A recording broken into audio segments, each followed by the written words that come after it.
Solzhenitsyn was a great Russian writer. He wrote a book called The Gulag Archipelago, which was instrumental in bringing down the Soviet Union.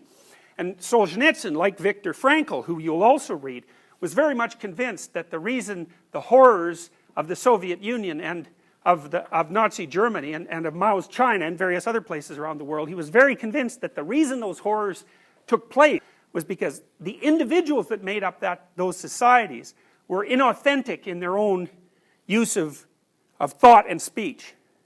And so it isn't a following orders theory. It's not that at all. It's a bottom-up pathology theory. It's the reason the whole state is pathological is because the individuals that compose it are pathological, not because they're good in following orders. So I believe that to be the case. I do believe that the catastrophes of the state are a consequence of the amalgamated pathologies of the individuals, especially their willful blindness.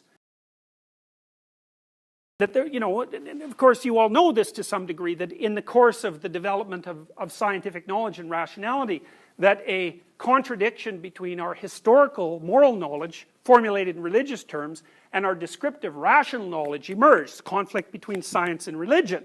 Now part of that conflict is illusory because the purpose of religion is to tell you how to act, and the purpose of science is to provide clear descriptions of what? Universally apprehensible reality. They're not working in precisely the same domains. It doesn't matter. Nietzsche's observation was this. He said, well, it's pretty clear that the scientific rationalists are going to demolish the substructure of Western religious belief, and then of course the substructure of that sort of belief all the way around the world. And there's going to be consequences to that.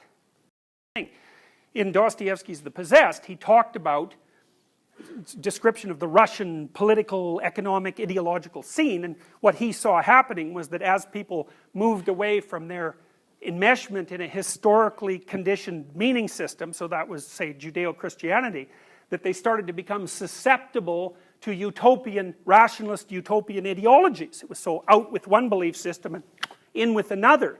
And the other was more dangerous because, like, the religious system sort of emerged from the bottom up, and they were weird and mythical and difficult to understand from a rationalist perspective, whereas the utopian schemes were rational constructions, ideologies, very narrow, and they were just imposed on people. So Nietzsche said, well, as the modern world suffers through the contradiction between scientific rationality and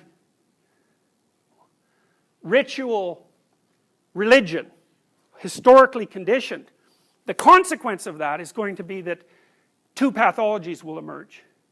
One is reliance on totalitarianism.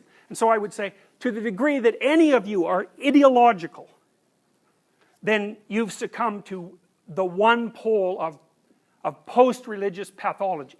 And all you've done is replace adherence to one set of beliefs, even though religious beliefs are not precisely beliefs, with another that's rationally constructed and incredibly dangerous.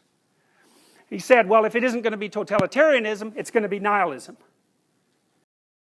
But the thing that's so interesting about the existentialists is they make a forthright claim that regardless of whether or not the fact that people will turn to those alternatives is can be rationalized. It makes sense that it would happen. It's still pathological. They're merely making the point that you're an individual thing.